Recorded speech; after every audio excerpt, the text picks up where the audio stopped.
A gente está recebendo aqui a Julie, que ela é enfermeira de profissão e ela vai falar um pouco pra gente sobre a importância de se vacinar. Épocas de pandemia, a gente sabe que muita gente deixou de vacinar, ela estava me contando isso e ela vai nos explicar um pouco melhor qual a importância, quais cuidados tem que ter. Julie, seja bem-vinda.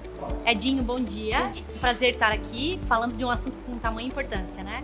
Bom, eu sou enfermeira de formação, mas trabalho com uma clínica privada, a Tia Julie Vacinas, e temos uma longa caminhada em relação a toda essa questão de prevenção.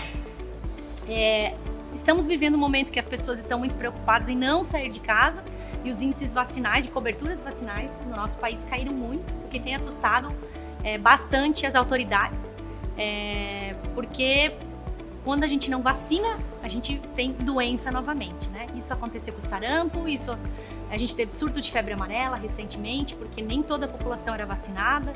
A gente tem dengue, um surto agora acontecendo de dengue, e a gente tem chance de ter pólio novamente, de ter tanta doença já erradicada pela vacinação, né? Teoricamente, doenças que já deveriam nem ser faladas mais, deveriam ser só feita essa prevenção, mas que correm o risco, né? Isso mesmo. As pessoas, na verdade, acho que esquecem das doenças, porque não viveram na época em que a doença existiu, porque nasceu quando a vacina já estava aí, né? E aí acaba que não vê a importância de se vacinar, né?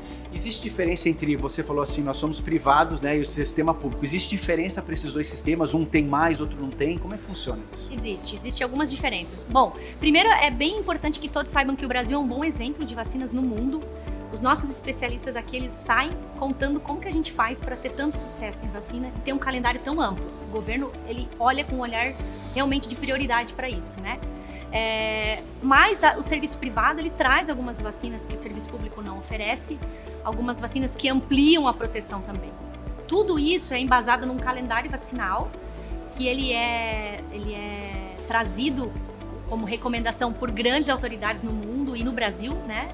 Ninguém inventa isso, né? Os calendários, eles são por idade mesmo, então a gente fala que a gente precisa vacinar do nascer à melhor idade, né? A gente tem um calendário específico do idoso, um calendário específico do adulto, da criança, do adolescente, da mulher, enfim, de todas as idades, gêneros, e também para grupos de risco, pacientes em tratamento de HIV, de câncer, de doenças graves, também tem um calendário específico. Você sabe, tem criança, mas o adulto, ela já acabou de falar também, sabe que precisa vacinar, precisa se precaver, né?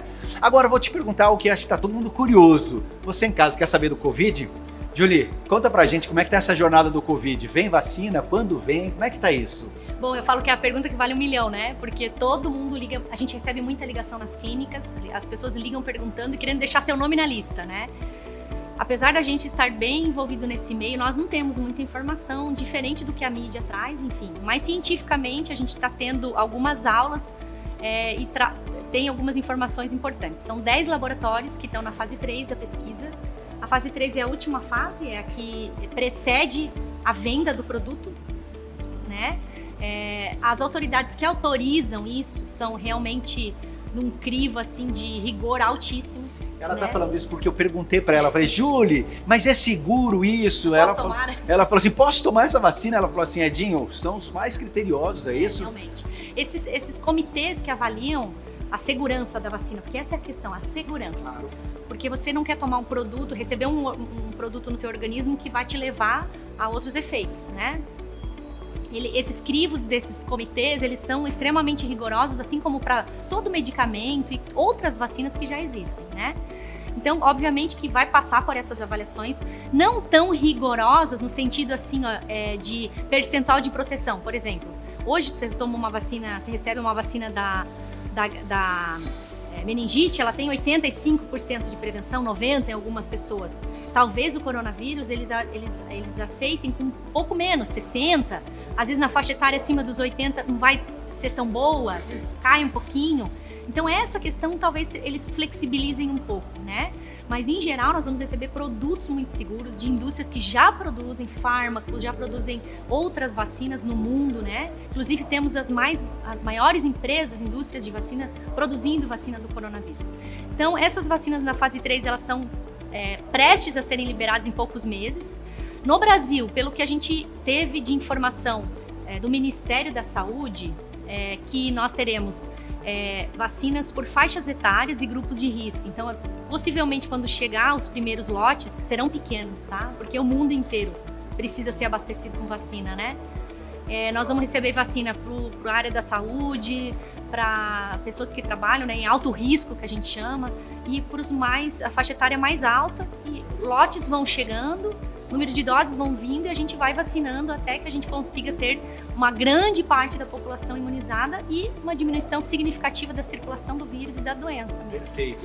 Olha, pessoal, lembrando que a Júlia falou muito bem, existe um calendário de vacinas que não deve ser esquecido. Com a pandemia, muita gente acabou deixando de lado isso, que a gente sabe, e é extremamente perigoso para a sua saúde não vacinar. Dá para se dizer isso, né? Sim. Então você que está em casa agora pensa nisso, se precisa vacinar, o que tem que fazer? Tem que vacinar mesmo? Tem que sempre. Procure orientação, busquem orientação nos postos de saúde, com seus médicos, né? O médico, ele também tem informação a respeito dos calendários. Existe um site da Sociedade Brasileira de Imunizações, a SBIM, que é um órgão reconhecido no mundo, é um órgão brasileiro, reconhecido no mundo. Então lá tem muita informação, os calendários são muito acessíveis, muito fácil de você ter informação. E busque nas clínicas privadas também, né? Aquilo que você pode ter um diferencial de proteção para o seu filho, para você, né? Hoje nós já estamos, assim, começando a visualizar uma diferença no comportamento dos adultos. A gente já tem muitos adultos perguntando assim, tem alguma vacina que eu posso tomar? Tem alguma vacina que eu poderia receber para eu estar me prevenindo de alguma doença que eu ainda não recebi? Então isso, com a pandemia, a gente já percebe nas clínicas uma mudança um pouquinho, ainda bem sutil, mas já acontece. Conscientizando, né? E isso, assim, para nós que trabalhamos com imunização, é o auge, assim, é onde a gente quer chegar, né? Que as pessoas olhem mesmo com um olhar de prioridade para isso. Né? Júlia, muito obrigado. Obrigada também. Metronorte com você.